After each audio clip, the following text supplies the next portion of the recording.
Robinson, and welcome to Light On, Light Through, episode 393. My thoughts about this past Thursday's presidential debate. And while it's been 2 days since the presidential debate on CNN, Joe Biden tried to say decent, ethical things, but delivered most of his words poorly. Trump spoke much more clearly, but said vile things and lied just about every time he opened his mouth. Lies, by the way, which the CNN moderators failed to call out. So, what are we to think about all of this? I've been thinking a lot about this the last couple of days. And I say, what I get from this debate this past Thursday is that maybe debates shouldn't matter as much as they seem to. JFK, for example, looked better on TV than did Nixon. And a majority of people who saw the two on TV thought Kennedy won.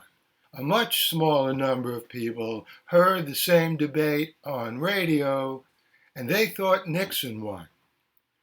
That event certainly demonstrated the importance of debates. But though JFK proved to be an excellent president, the fact that he won the debate was really no indication that Kennedy would go on to do so well in office. The debates, in other words, were very valuable windows into the effects of media in politics, but they were not indicators of the political character and acumen of the candidates. Now, it's just plain logic that what a president does in office has absolutely nothing to do with the president's voice quality or appearance. FDR was in a wheelchair throughout his entire presidency. He connected to the American people in an age before television via his fireside chats on radios. Few people knew FDR was in a wheelchair. Most historians agree that he was our very best president, getting the United States out of the Great Depression and guiding us and our allies to victory in the Second World War. And I've spent my professional life as a professor of media and an author of books and many articles talking about the importance of televised debates, how candidates look and sound on television. So JFK won the debate with Nixon because by 1960, more than 90% of Americans had televisions in their homes, and JFK looked so good on television. Ronald Reagan prevailed over Walter Mondale by making a savvy joke about not making the younger age of his opponent an issue. Barack Obama faltered in his first debate with Mitt Romney, but came back strong in their second nationally televised conversations. But, maybe it's time to focus on what debates really are. A 90-minute performance on camera that has little to do with what the candidate did, is doing, or will do in office. Because the truth is that the skills needed to be an effective debater have nothing to do with the skills needed to be an effective president. Never did, never will. And maybe it's long since time that we recognize that. Marshall McLuhan was the first to point out that JFK won the 1960 debates and then the election because JFK performed so well on television, in contrast to Nixon, who was judged as winning the debates on their radio broadcast that so few people listen to. McLuhan made this observation in his breakout book, Understanding Media, published in 1964, whose message was, quote, "The medium is the message," unquote. The view that Biden's poor performance in Thursday's debate means he's no longer fit to be president strikes me as an egregious case of mistaking the medium, that is the debate, for the message, which is Biden's been doing a superb job as president. Or, to paraphrase Shelley, maybe it's the debate that failed on Thursday night, not Biden. And Biden amply demonstrated his power to effectively communicate in a rip-roaring speech he gave in North Carolina the day after the debate. Again, a debate is a unique mode of communication which not only has nothing to do with presidential decision-making and other chief executive activity, but not much in common with speech-making, interviews, or other kinds of communication either. In fact, the debate stage is a very artificial, contrived media environment. But a lot of newspapers have come out with what I think is the absurd urging of Joe Biden to step aside and let someone else in the Democratic Party run against Donald Trump. On Friday, June 28th, the New York Times editorial board, lamenting Biden's weak performance in Thursday's presidential debate, called on Joe Biden to leave the race. They didn't say a word about Biden's speech in North Carolina.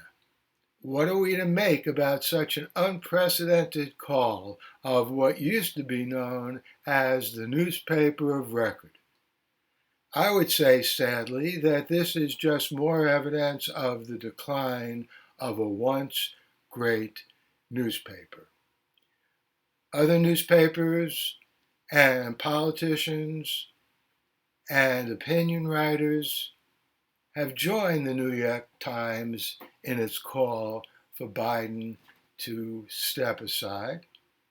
In fact, the only newspaper that I've come across that has a figurative head on its shoulders is the Philadelphia Inquirer, which aptly said, if anyone should leave the race, it should be the convicted liar, Trump, who was on that stage and lied at least 30 times in that debate on Thursday night. The Light on Light Through podcast. Well, I hope you thought this podcast is of some value and you are thinking about this upcoming election. It's been a while since I've done a podcast episode on a political topic, but I just couldn't do another podcast this week on a science fiction series because the reality of our situation here in the United States and in the world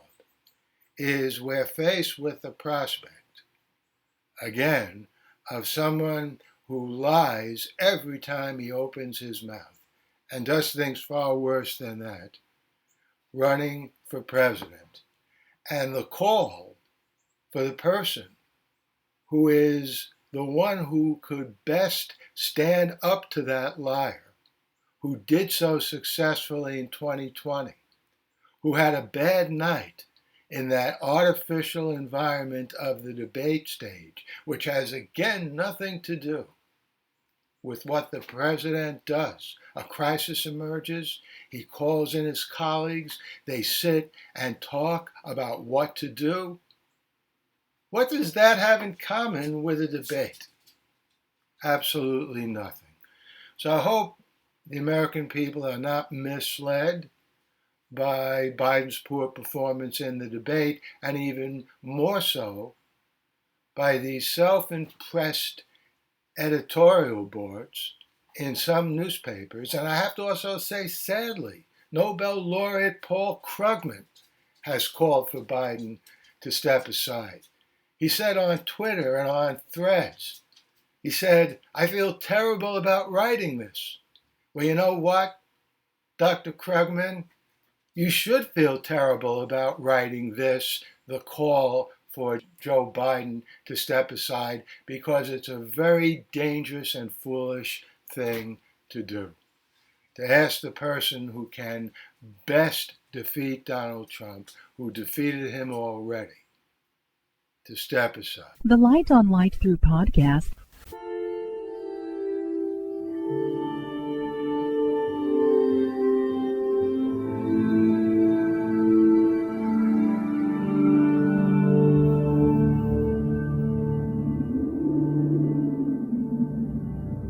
Athens, 2042 AD. She ripped the paper in half, then ripped the halves, then ripped what was left again into bits and pieces of history that could have been. Sierra Waters had read once that, years ago, it was thought that men made love for the thrill, while women made love for the sense of connection it gave them. Curled Up with a Good Book says, Sierra Waters is sexy as hell. You can find out more about The Plot to Save Socrates by Paul Levinson at theplottosavesocrates.com. Your brilliant story, it's real life.